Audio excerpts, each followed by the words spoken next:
Well, I was going to go over there. Well, you can go over there, too. Where do you want? Just go over there. Right in the middle? No, like Over here. on the other side. Like over here. Here, you guys can like bracket it. You're putting those in the corner? That's it. All right. I feel like Celebrity Jeopardy right now. Or back.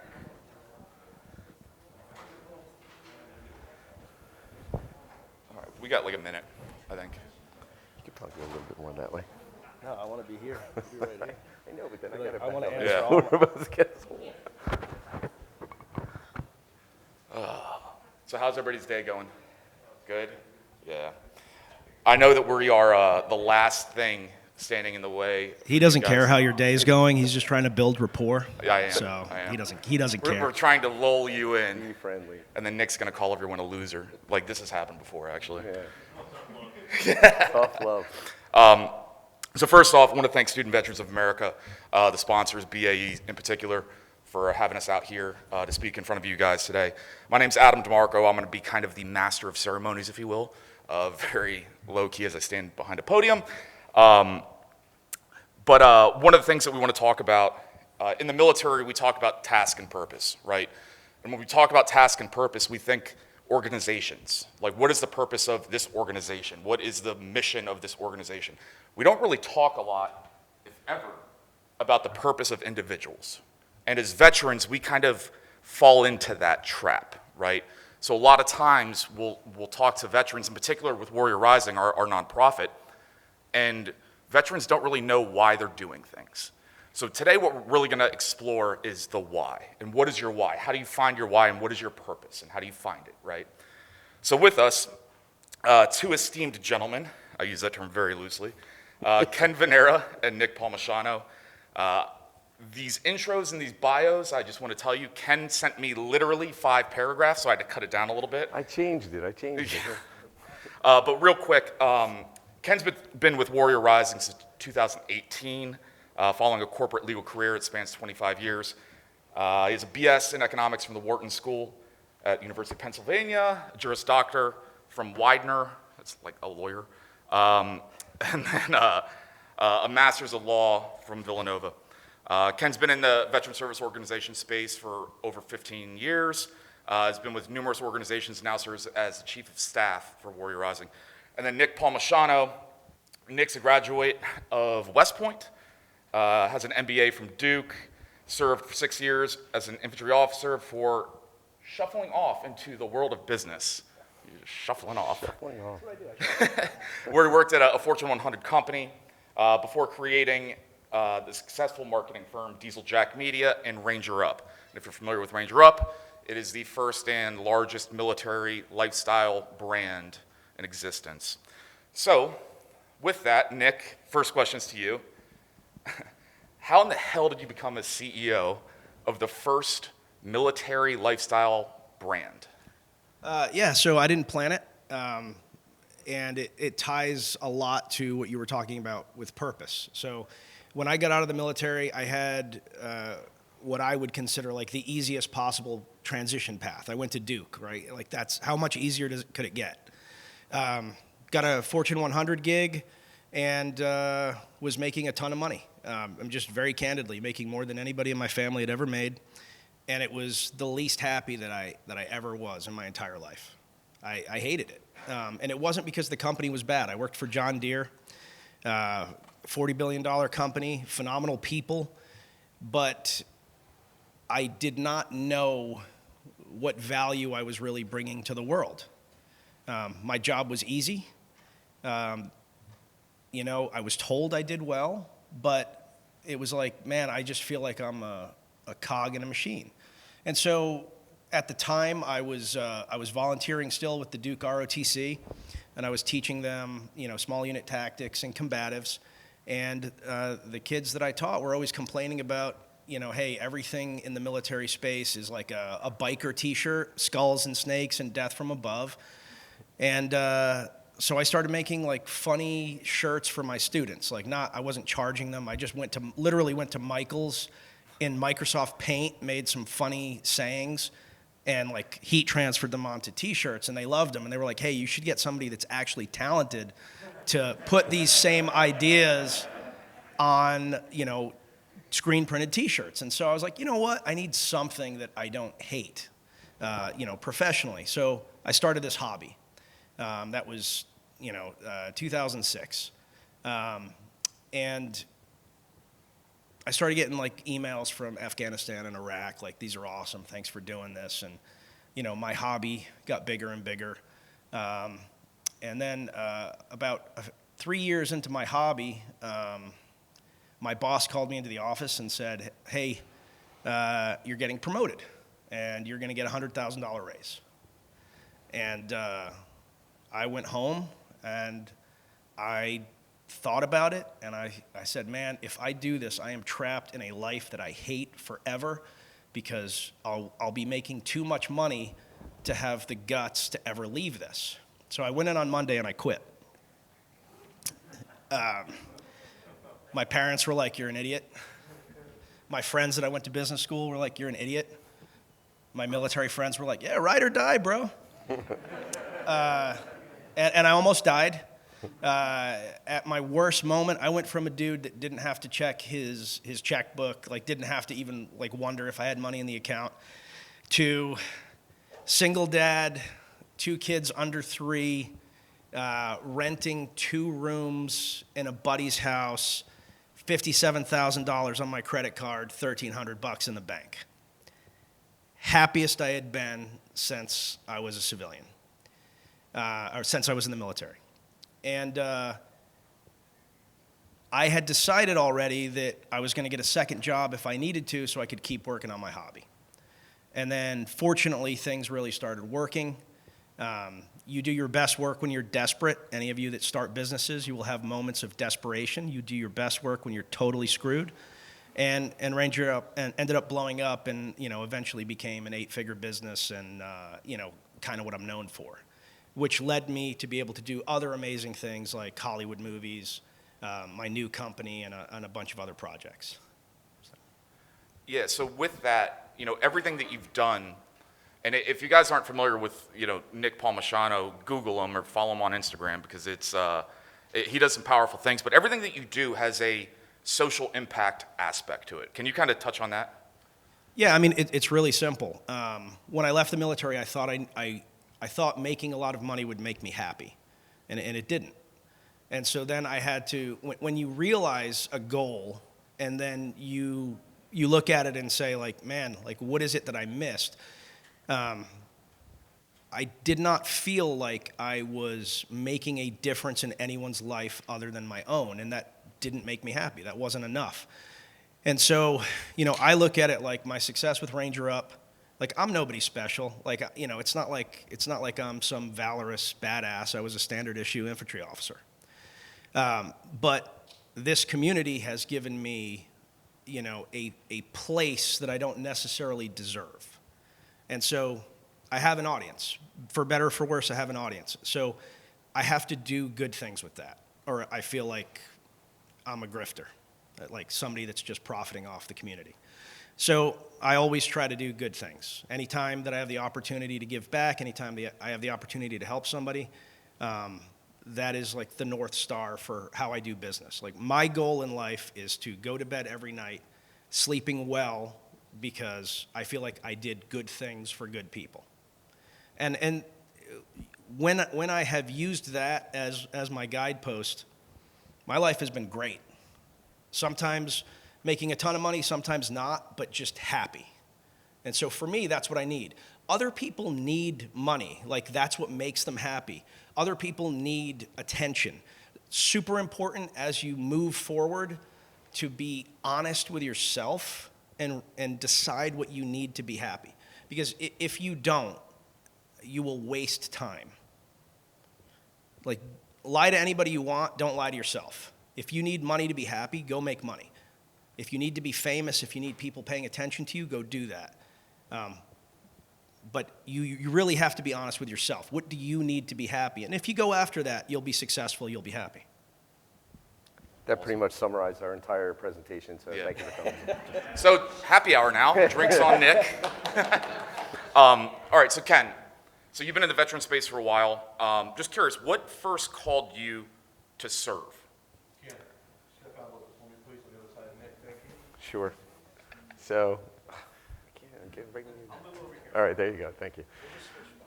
It's awesome. You know, I had thought about like doing military service myself at a certain point. You know, there was a lot of history in my family of military service going way back to like World War II. The timing never was sort of right for me. Not that there's ever a right time for anything in life, you know, because there's always things that like come up. But being raised sort of in that culture around people that, like Nick was saying, are giving back for some reason, right? Like, you know, everybody puts on a uniform because they have something that they want to do. They want to either serve, you know, their community, they want to give back, they want to be able to, like, you know, help others, right? I still wanted to do that. I wanted to, you know, find that same purpose that Nick was just talking about. And being around the military community, to me, gave that sense of fulfillment. You know, the objective of what people in the military do is honorable, right? Wanting to come out and do things for the right reasons, helping people is always, you know, a good reason at the end of the day. And so, you know, you tend to migrate around people that are like you, that think like you. So that was my, you know, desire. I've been following it now for the last 15 years, like Adam said, and been happy, you know, ever since, so. Yeah, so this is to both of you. Ken first. Did you guys ever have, and Nick, you kind of touched on it, but did you ever have an aha moment where a light bulb went off and you're like, yes, I'm doing what I'm supposed to be doing? Absolutely. I think, you know, again, you know, I keep borrowing from your speech. I told you, we were done the presentation 10 minutes ago, but, you know, it's really about when you're feeling inside that, like, you're really happy, you know, like you really feel like, hey, you know what? I get up in the morning and this is what I want to do, and it makes me happy. It makes me want to do it more, basically, at the end of the day. And that's what it's all about. You know, there's always going to be these moments of sort of self-doubt that, you know, you have, right? Like feeling like, you know, am I doing it the right way? Am I doing it enough? Am I doing it well enough? You know, things like that. Part of the aha comes from feeling like, you know, I'm giving a really good effort. I'm doing something and it's moving the needle, you know, regardless, even if it's only a little bit, you know, at the end of the day. Nick? Yeah, I mean, mine is really simple. Like, I do what I want. That's it, right? I didn't want to work at John Deere anymore, so I stopped, even though, you know, they paid me a lot of money. A few years ago, you know, Ranger Up had a large venture capital firm come in and invest a ton of money. And, you know, after about a year of going from, you know, 12 years of just me doing it by myself to, you know, having this board of directors and people that didn't understand, you know, sometimes you just do things that don't make any business sense because they're the right things to do. I said, you know what, I don't want to do this anymore. And, you know, I walked away from Ranger Up, and then Ranger Up hired me to do their marketing and make all their apparel. And so essentially I still do Ranger Up, but, you know, I stepped down as CEO of Ranger Up and became president and started my new company, Diesel Jack Media. Every single time I've made the decision to do the thing that I want, I am happy. And it also doubles that I have no regrets. Like, it's not that everything that I've tried I've succeeded at, because I fail a lot. But I know the answer. Like, hey, I want to do this thing. I'm going to go try to do it. Like, hey, I want to make a movie. I'm going to go try to make a movie. You know, for those of you that don't know, I made a Hollywood film a few years ago called Range 15. It is offensive. It's probably a terrible movie, but people loved it. And I knew the answer to, can I make a Hollywood movie? And so anytime I have something that's like itching, like, hey, I want to do this thing, I just go do it, for better or for worse. So I live a life without regrets. I know who I am. I know what I'm good at. I know where I've failed, and that helps you start making better and better decisions. Like, I know, for example, that I am not an organized person. I'm not disorganized, but if you looked at my desk, it's like piles of crap. It would drive some of you nuts. Like, how do you live like this? But for me, it's like, oh yeah, I put that on the note over here on the corner of the table. I know where it is. So if I'm starting an organization and I need somebody organized, I know that's not me. So again, like, be honest with yourself about who you are, what you want to do, and everything else kind of falls into place. I hope that makes sense. Yeah, that's interesting. You kind of allude to having some self-actualization, realization, like authenticity, right? And I think that that's a lot, as veterans, that's something I think that we're always very concerned about. Like, what is our narrative? We don't want to be too, veteran-y, but having to own that and own your experience, I think it's kind of fascinating. So we'll go with Nick's response. Like I don't think about it. Like you said, having a narrative. Like I don't think about having a narrative. So you are going to be asked in interviews and in various things over and over again, like these questions. What's your biggest strength, biggest weakness, whatever? Like tell stories about your life that are genuine, that represent who you are, like who you really are, what you're really great at, what you're proud of. Tell those stories and tell them in a meaningful way. And if the people that are interviewing you don't like you, it's better to not get hired because you'll be miserable.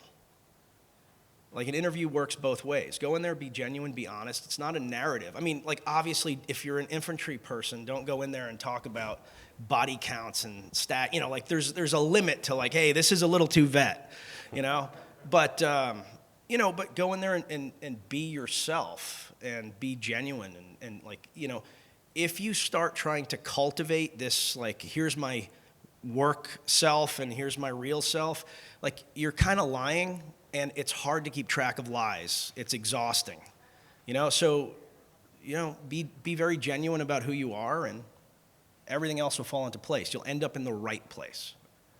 So I'm a veteran, finishing up my last semester of college. What advice, and I hate using the term advice because you guys hear that all the time, but what can you say that would alleviate, a lot of the pain points in me finding, like, what do I want to do? Like, who am I? What do I want to do? What could you say that you've experienced on your journey that you're like, I wish I would have done that? Or is there anything of that sort? Asking me? Yeah. So I didn't know what I wanted to do in business school. At first, again, I was chasing money. So at first, I wanted to be an investment banker because they made the most money. So I went to an investment banker interview. I made it to the final round. The guy interviewing me was a West Pointer. We went through the interview. It went well. I answered all the questions properly. And at the end of it, he just stared at me and said, hey, Nick, if you want this job, I'll hire you. But I don't think this is the right job for you. I don't think you actually like this. So call me by 9 p.m. tonight and let me know. If you want the job, it's yours. If you don't, then, cool. And I was like, no, I want the job. He's like, yeah, go ahead and think about it until 9 p.m. I called him around 8 and said, I don't want the job. I don't want to be an investment banker. That sounds miserable. So then I switched gears. I'm going to be a consultant, like Mr. DeMarco over there. I got really good at case interviewing. I started teaching people how to do case interviewing. I found that invaluable because it made you think about businesses differently. And like I started meeting consultants and I kind of hated them. And I was like, man, I don't want to do this. And then I went to John Deere and everybody I met there was nice and like down to earth and they had like a real goal and it was like, their mission is to feed the earth. Like that's cool. Like I like these guys. I'm going to try that. Great company. Just didn't like it. It didn't fit my personality. And what I mean by that is, I'll give you an example. I don't know how old everybody in this room is, but there was a period of time where John Deere hats were like really popular. Yeah, so me and this guy, Dean, who were kind of like outliers at John Deere, we were sending John Deere hats to everybody. And one of the people we sent hats to was Ashton Kutcher, who wore the hats on Punk'd, and then all of a sudden people wanted these hats. We did that without permission. We got in trouble for that. When I was in charge of John Deere toys, I sent a bunch of toys to the David Letterman show. A ton, like $2,000 worth of toys, T-shirts, all kinds of stuff. Dave featured them on the show for charity. And at the time, he had like this big, giant dude in a bear costume that was on every show, and it wore a John Deere T-shirt. John Deere toys went through the roof. We had like triple the orders we typically had. It was huge, millions and millions of dollars in toys. I didn't ask permission. I got in trouble.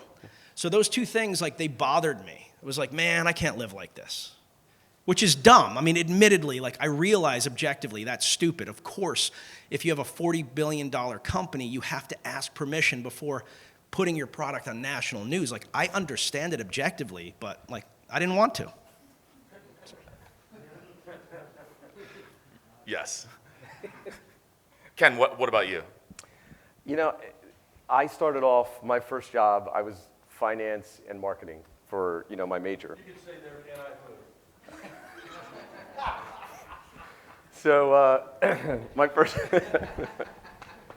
my first job with a finance and marketing, degree was in IT. So I did that for a little while and thought about, a little bit differently than Nick. Like, I always tried to find within whatever I was doing, what was I good at, what did I like, right? You can't always tell, depending on what the market is you're getting into at a particular time, whether jobs are going to be there for you, to do X, Y, or Z, right? So I was always of the mindset of find what you like doing within what you're doing, and that'll, get you over those humps, right? It's whatever in life is going to get you over those humps is going to make you successful, whether it's in business, working for somebody, whatever it happens to be. Did the IT, started doing interviews with upper level management, similar to like consulting, so working with people more directly, understanding their businesses, led me to a little, fulfillment in doing that. Like, why are you doing this? Why are you running your business this way? Why are you making those decisions? Why are you going left instead of going right, and so forth. And that led me to be a corporate lawyer. So it's so hard, man. You're gonna fail. You're gonna make decisions that are gonna be wrong. But you're going to learn from them. You're going to learn, like, what didn't I want to do? What didn't I like about what I was doing? Similar, same vein, I think, is what Nick is saying, but just, a different tact, taking it to sort of the next step of, finding your passion within what you happen to be doing. And that, like I said, I mean, that will get you through, like, the lulls in life, and that's really what it's all about, sort of, at the end of the day, I think. Perfect. Yeah, you actually segued perfectly into this next question. I try. Good job. I wrote them down last night at the bar, by the way. So we talk, actually, we don't talk about passion. In the veteran community, we don't. That's like a four-letter word. It's a couple more letters. But, we all have our passion projects, things that we want to do, things that we want to accomplish, things that we, enjoy. Can your passion be your purpose? And if so, how can you go about making them the same? I think it's perspective. Like, if you look at certain things, right? Like, if I took Nick's example of, I wanted to be they offered me to be, an investment banker. I just didn't want to do that. There's something about everything you're doing that you can derive your passion from. If it's, like I said, reaching out to people, understanding what they're doing to try and help them do it better, and that's your passion, great. With any, any industry that's out there, I don't care what it is. John Deere makes tractors, right?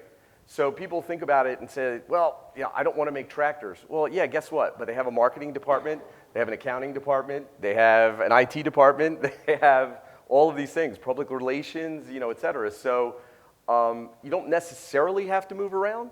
You just really have to, like, find your niche. Like, where do I feel comfortable? Where do I feel happy? What gets me up in the morning? What makes me put my feet on the floor? What, makes me go back the next day, kind of thing. And a lot of times, the culture might not fit. There's lots of things that change. Businesses go through, downward spirals, and it's a miserable place, and you might want to move somewhere else. You might want to start your own business. I mean, who knows? But it's never really giving up on what makes you happy. And that's why, like, in a way, I was joking, but what Nick said in the very beginning, like, that is the key. Like, you want to be happy. You want to find what it is that gives you that, like, motivation to, like, move on.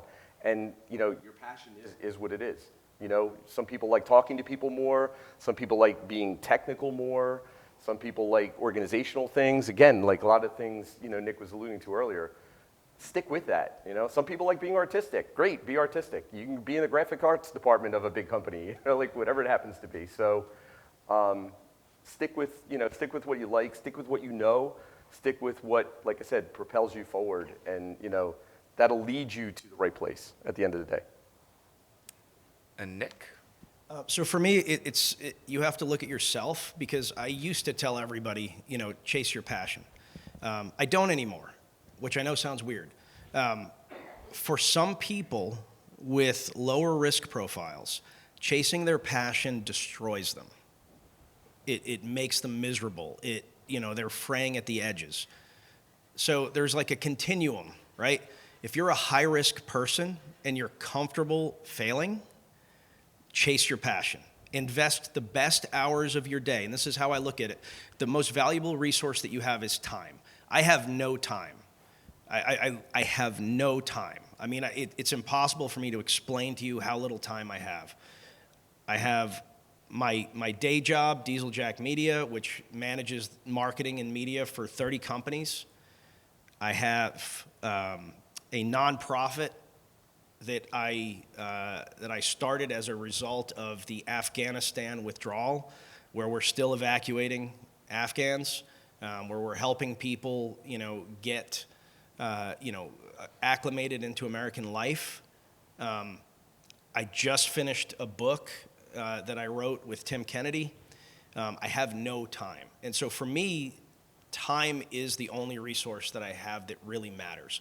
And so where are you spending your best hours? 9 o'clock to 1 o'clock, when your brain is still cranking and you're at your best. Are you spending that at a day job you don't care about, or are you spending that on something that you're incredibly passionate about and you really care about? That's the first question, right? But the second question is, are you willing to suck it up? Are you willing to be poor again? Are you willing to maybe not have the house or the car that you want in order to achieve that passion? Be honest with yourself. There isn't like a right answer. You're not a better person for being high risk. There's life has no rules. So if you are more comfortable having a 9 to 5 and having your passion project that you do maybe at night or on the weekends, and you don't care if it's going to be like a big business that sustains you, that's totally fine. But be really honest with yourself. If the idea of not having money freaks you out, do not become an entrepreneur, because there will be years of no money. It's really scary. I never lie to people about entrepreneurship. In 17 years of being an entrepreneur, I've never missed payroll, but I've come close many, many times. It's so stressful. It can break you mentally. So that's it. Everyone should have a passion. Everybody should have something that they invest time in that's for them. There is no obligation to make that the thing that pays the bills. Know who you are, know what your risk profile is, and then make decisions accordingly. All right, so we're going to shift gears just a tad. So coming out of the military, we all have, when you're serving in the military, one of the biggest, value propositions, to use a consulting term, Dick. That was really good. Did you come up with that during the ideation phase? Yes, it was last night. It is a sense of community, sense of belonging. You have your squad, your platoon, your company, whatever it might be. How important is it, and now as you finish, and you leave SVA and you're no longer, college students, how important is it to have that again? And how can you go about finding it? Your community, where you fit, your tribe. Me or? Yeah, we'll go with you. Super hard, and it's one of the things that we all overlook. I think you guys are obviously doing this better than most people because you're in SVA. You've already built another community. I think the hardest thing about leaving the military is that you lose your purpose and you lose your tribe all in one moment, right? We all go from having the most important job in the world, protecting the country, to having what? Something you need to define. It sounds cheesy, and when we're in the military, we all talk crap about this kind of stuff, oh yeah, purpose, thanks sir, let's talk more about that, but then you leave and you're like, man, I kind of need something. I kind of need something that defines who I am. It's hard to no longer be, in the military. It's hard to no longer define yourself that way.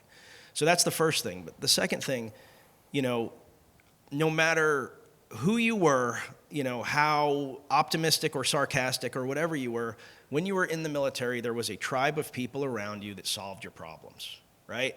Whether it was you ran out of money because you spent it all in the first 3 days after payday, or you're going through a divorce, or you're dealing with the aftermath of a deployment, or you're on deployment, like whatever it is, right? You had this group of people that was invested in solving your problems, and then you go somewhere. Maybe it's back home. Maybe you just stay where you were. Maybe you go to school. But all of a sudden, that tribe looking out for you is gone.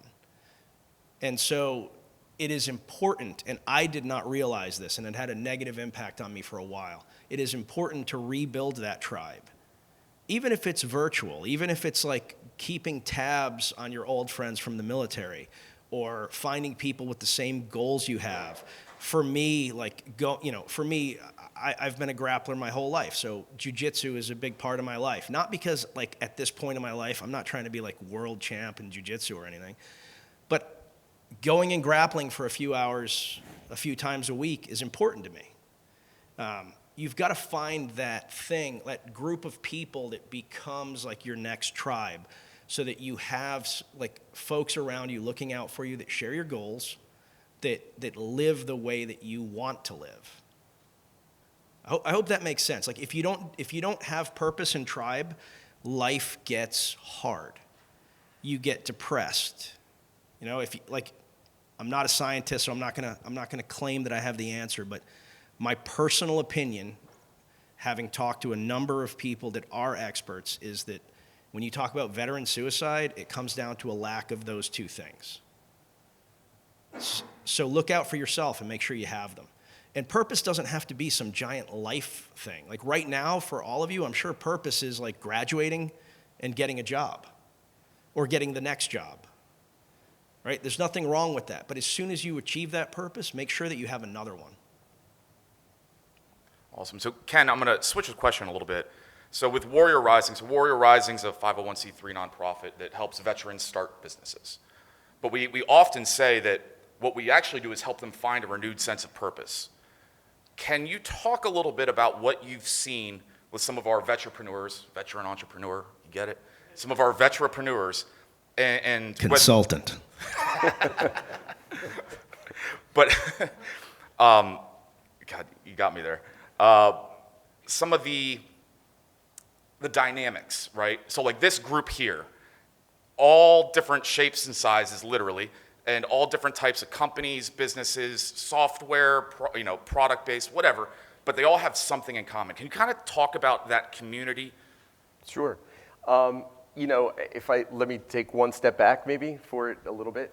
So I'm not going to talk about vulnerability in the sense of doing yoga or anything like that tonight, but a lot of these people were operating in the same context that most of you probably are as well, and that is you come out of the military, you're self-sufficient, you think you can conquer the world, right? Nothing wrong with that. It's actually absolutely good, but there is something to be said for being vulnerable, being open to the fact that there may be people out there, right, even if they're non-military necessarily, that can help you, will understand, might, give good advice, things like that. So you have a group of 12 people. We do these things called business showers once a quarter.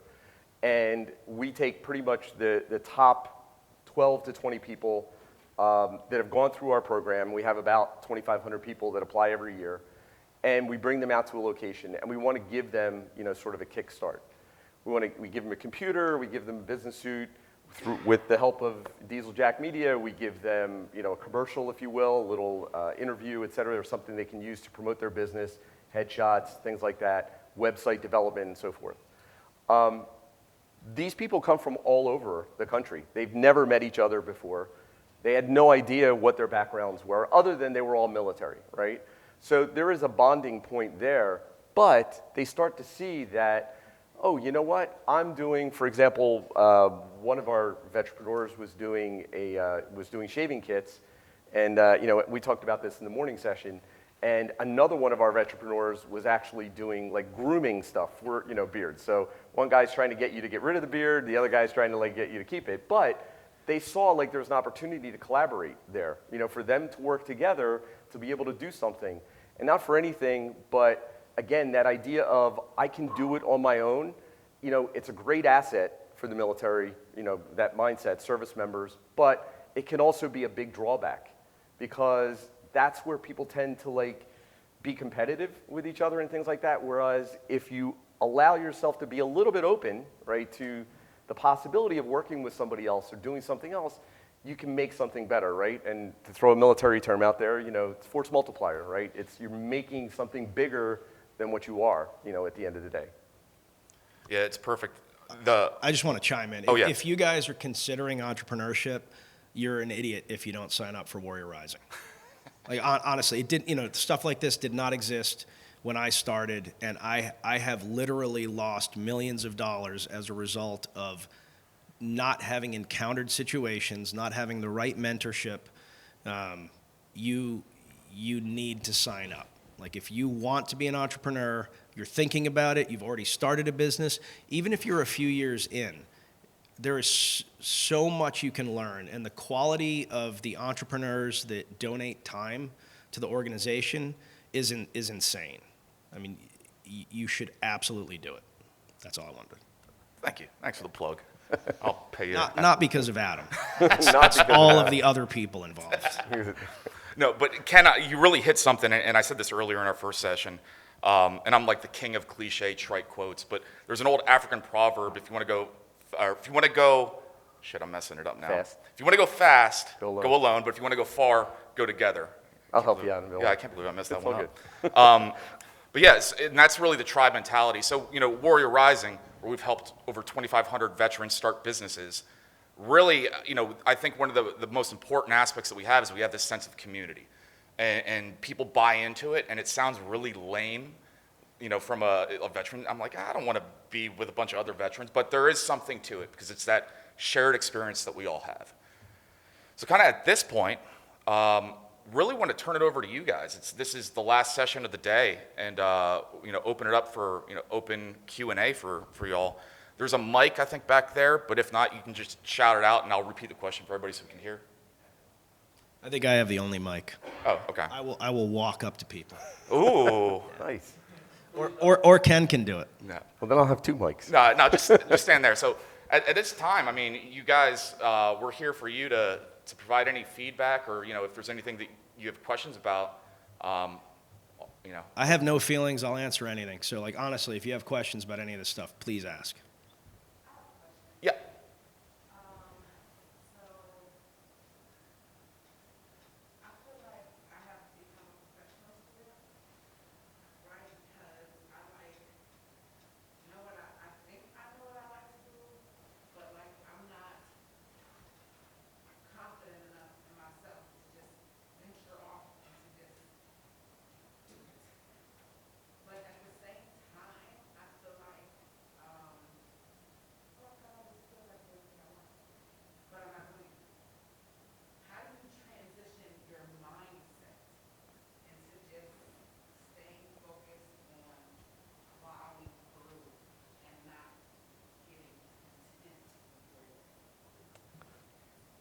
So, let me. Nobody is that exceptional, and nobody sucks that much. That's true. That's Right? true. And so the question you should be asking yourself isn't like, can I do it? Like, you can do it. You 100% can do it. It's, why am I not doing it? What am I afraid of? And so my recommendation is, don't make it a big deal. Like, whatever the thing is that you want to do, just start doing it. Do it small, right? There have been many times in my life where I have been faced with gigantic tasks, right? Sometimes those tasks have been, oh crap, one of my employees ordered $500,000 of additional inventory that we didn't need and she wasn't authorized to purchase. and I've got to find a way to deal with this because we don't have the money for that. One of those times was, hey, we're making a movie, and I've never made a movie before. Hey, I'm starting a marketing firm. I've never done that. Like, I have lists of 100 things where I've been like, oh man, like if you look at the whole task, it's impossible, right? If you look at the big scare, like this is where I want to be. Everyone tells you like, oh, hold this thing up on the pedestal and just shoot for it. I actually think that's counterproductive. Ask yourself, okay, if I want to be here, right? Cool, okay? I've never ended up where I wanted to be in any 5-year period ever. It's always been different than what I imagined. So don't worry so much about this. But ask yourself, what is the next step? What are the next 5 steps? And then, maybe tomorrow the only thing that you do towards this goal is you make a list of things that you have to do, but you just took your first step. And then it's like, oh, you know what? I need to get incorporated. I need to take this class. I need to make these phone calls. And then at some point, you've built an organization, right? Look at it the same way you look at, again, I realize not everybody in this room is Army, and I'm certain not everybody in this room is infantry. But the example that I typically use is nobody can pass Ranger School the first day that they are in the military. You got to go to basic training and like deal with a little stress and kind of get used to it, and you get more physically fit. Then you go to the infantry basic course or AIT, and you get better at what you do, and then you go to a unit and you actually learn how to be an infantryman, and then you do well and you get promoted, and somebody says, hey, this person is ready to go to Ranger School, so they send you to pre-Ranger to get to learn how to graduate from Ranger School, and then finally you go to Ranger School. There's a lot of investment that goes into that moment, and that's true of everything in the military, and we accept that. We accept that you can't just do an E7 job on day 1, but for some reason, vets get out, and they're like, I don't have all the answers, so I'm just going to wait until everything's perfect. And guess what? I'm really good at being an entrepreneur now. I've got a lot of reps. It's never been perfect. Something new happens every week I've never seen before that stresses me out that I have to solve. But I keep moving forward. And so if you are a patient person and you care about what you want to do, you will get there. It's just a matter of starting. Starting is the hardest thing. So just do it. It's a great I should just coin that phrase, right? Just do it. You'll get in trouble, though. Yeah. That's lawyer. So you brought something up real quick, and I just want to touch on this. Ken, can you talk about the idea of deliberate discomfort then? Yeah, it's a good point because, again, I'm going to backtrack just a little bit, though.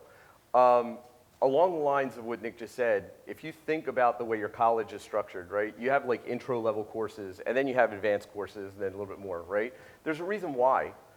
You do it, you figure out that like I like this or I don't like this, and you move on, right? Like you move on to the next thing, or you keep going deeper, or whatever it happens to be. If you don't approach whatever it is that you're looking to do, whatever that goal is, right? If you don't start and do something, no matter how uncomfortable it is, and this is the deliberate discomfort reference that Adam, sort of gave, coined by, our founder, Jason, who's, another former military, you're never going to figure out that you don't like it, right? Or that you can't do it, or that you can do it, or whatever it happens to be.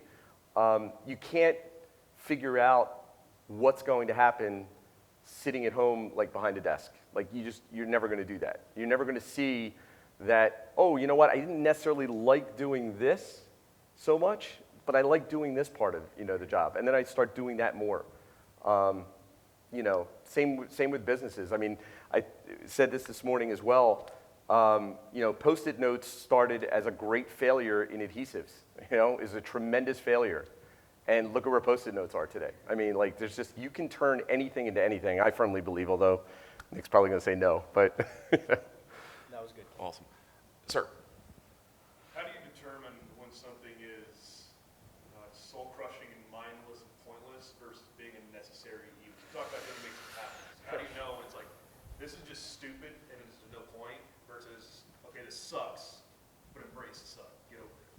Yeah, so the fundamental question for me is always, does this move me towards my overlying mission? So for example, I don't like paying taxes, but I realize that if I don't, the government will not look fondly on my businesses.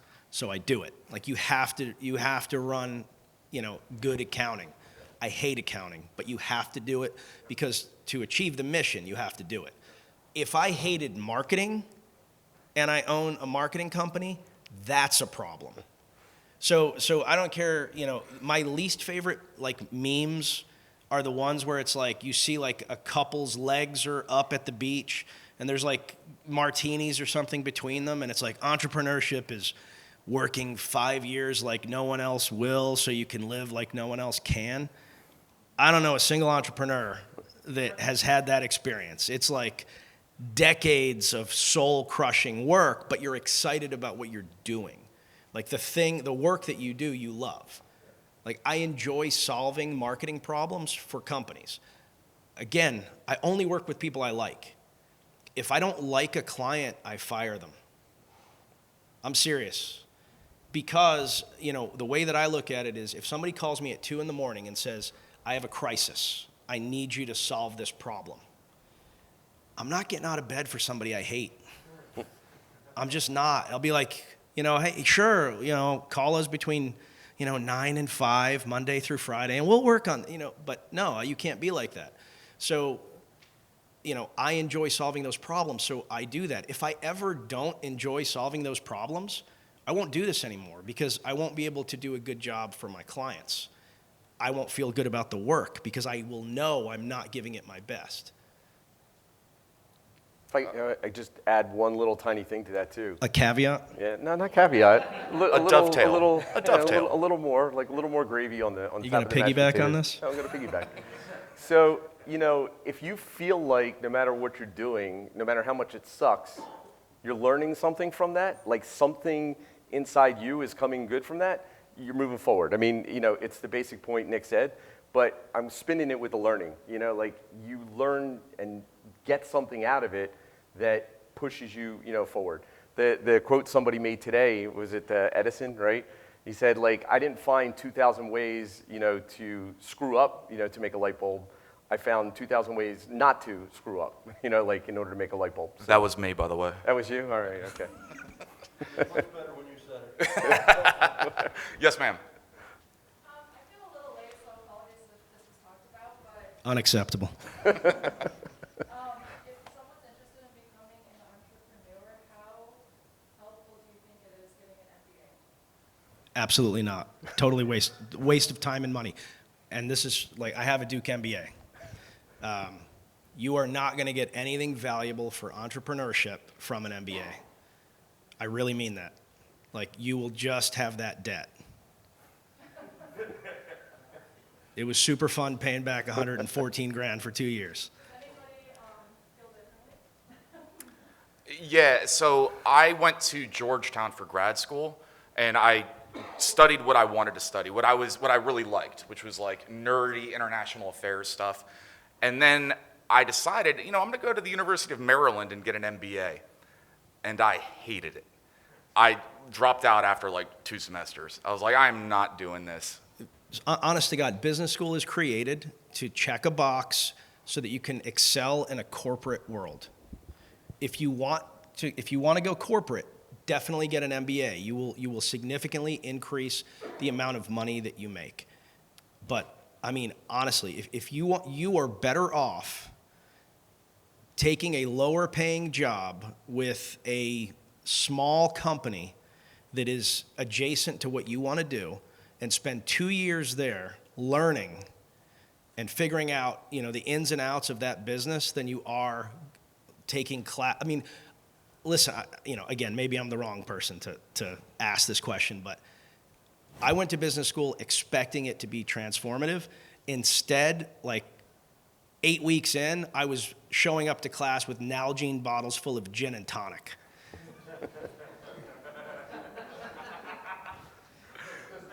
Yeah. I honestly, like, if you want to go corporate, get an MBA. If you do not invest that time and money. It will never pay back. How do you go corporate? Do you mean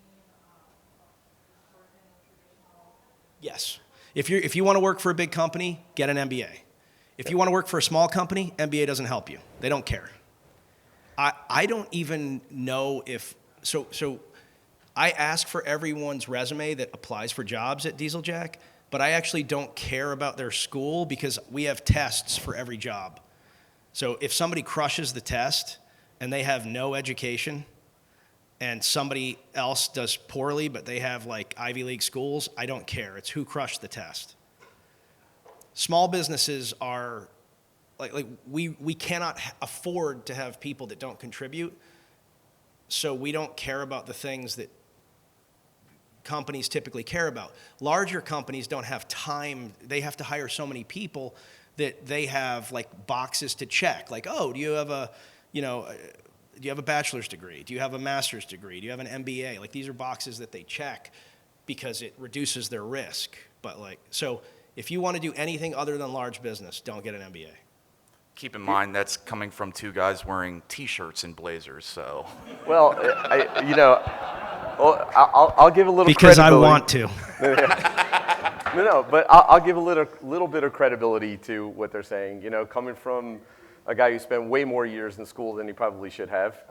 But here's the thing: when you're starting out that business, right? Like Nick's saying, a lot of times you don't need the depth of understanding about accounting, right? That you're going to get even like in an MBA, even in an intro MBA course. You just don't. I mean, they make software nowadays. Take an accounting class at community college. Right. Honestly, you'll learn more. Or even forget the no disrespect, but forget the accounting class. QuickBooks made a living on making accounting easier for you to understand without an MBA course. Like, it does it really well. Just do it. Like, go get QuickBooks, do your accounting, keep track. Things like that. You're going to be called on much more often if you're trying to be an entrepreneur to roll your sleeves up and make pizza when your pizza guy is not showing up than you will trying to figure out what the slope of the curve looks like on your finances that you don't have anyway. So Yeah, I'm pretty sure we're going to owe royalties to Nike with the Just Do It references. Just do it. Sir. After deposing me a bit last night and us having that conversation, one of the things you asked me was, am I pushing somebody else's agenda for what I wanted to do? When do you know when it's time to stop helping push somebody else's agenda that kind of falls in line with yours and veer off and go to your own agenda? Yeah, I mean, I guess that's a complicated question. Like, I think that I am personally best when I'm either leading or following completely. When it's gray, I suck. Like, am I in charge? Am I not in charge? Like, I'm not sure. And so, there have been times in my life where, a friend has had like a brilliant idea and it was my job to support, and I was in on that 100%, and happily so. And there have been times in my life where they were my projects and my friends have fallen into line and gotten behind me 100%. If you're uncomfortable in the situation, it's a bad situation. If you think like, oh, let me take another step back. Never expect that people are going to pay you back.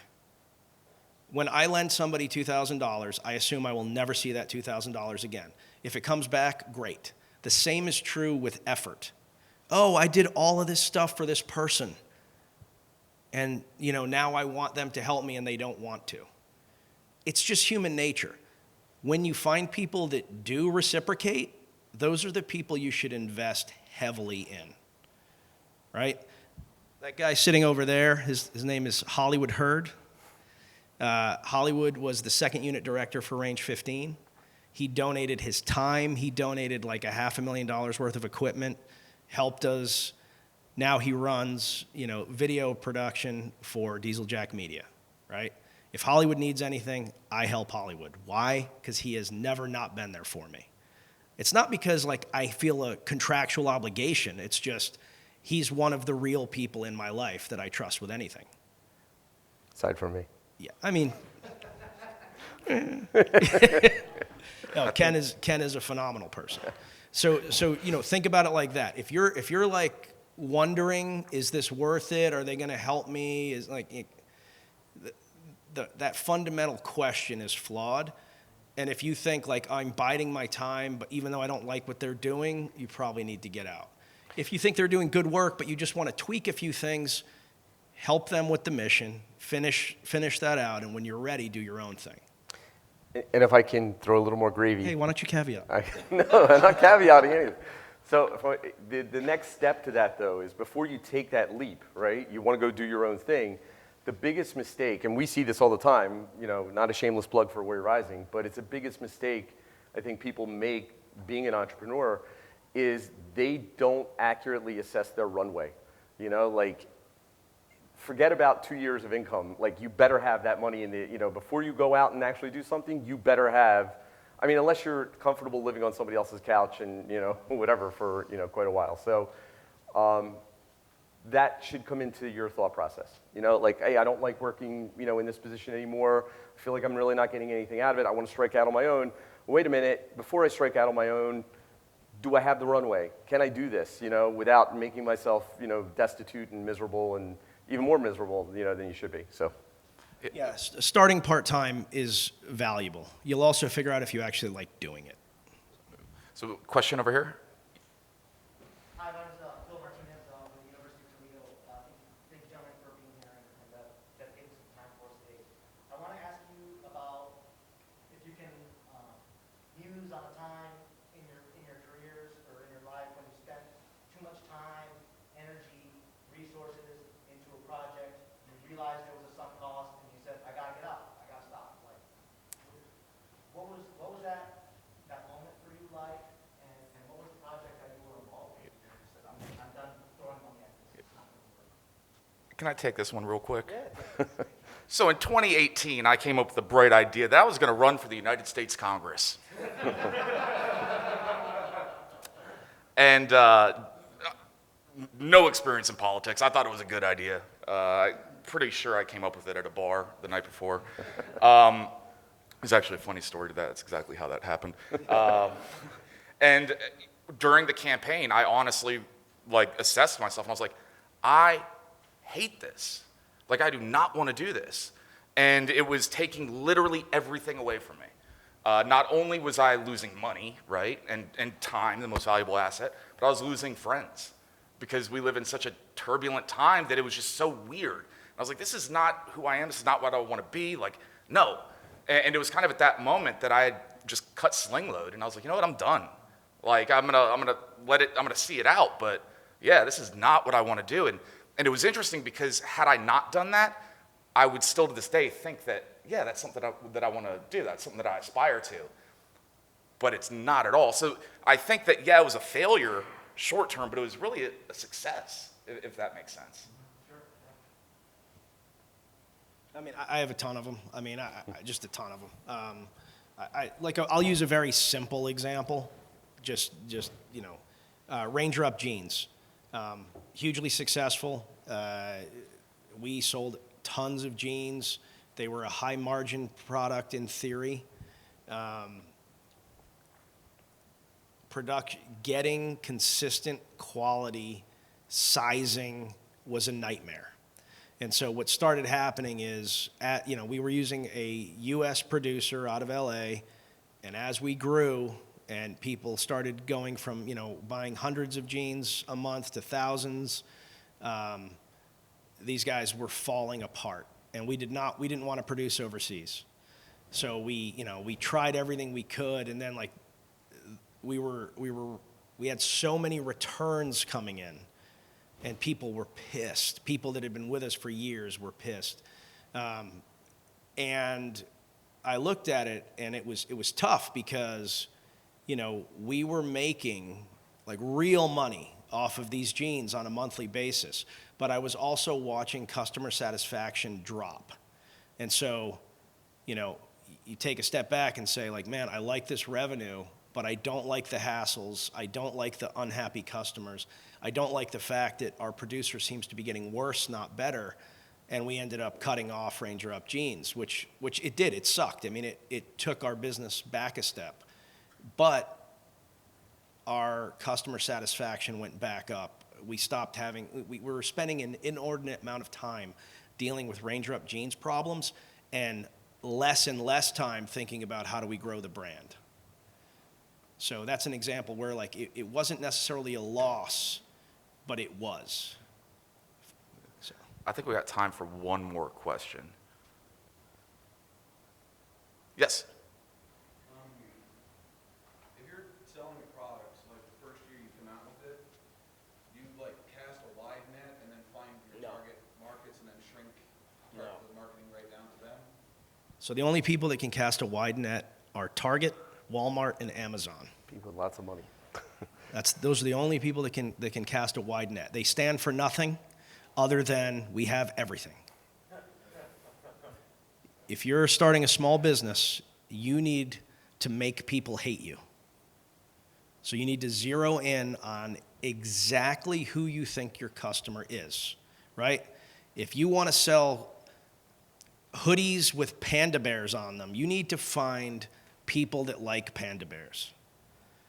And like if there's a society of people that hate panda bears, like you need to get their attention so that they create some friction, so that they start talking about how much you suck, so that your panda bear people will start telling your hate panda bear people off, and you become a beloved brand. You have to stand for something. You should be maniacally focused on your audience and fuck everyone else. I'm serious. I'm dead serious. Yeah. Boom. And I think that's how we end it. Mic drop. Fuck everyone else. So thanks everybody for coming here. Thanks to Nick and Ken for you guys. Wish you all, honestly, the best in your endeavors. We'll be around for the rest of the weekend, so don't hesitate to come up, say what's up, buy me a drink. Shameless plug. Shameless plug. Questions before you buy it. Yep. But yeah, thanks a lot, guys.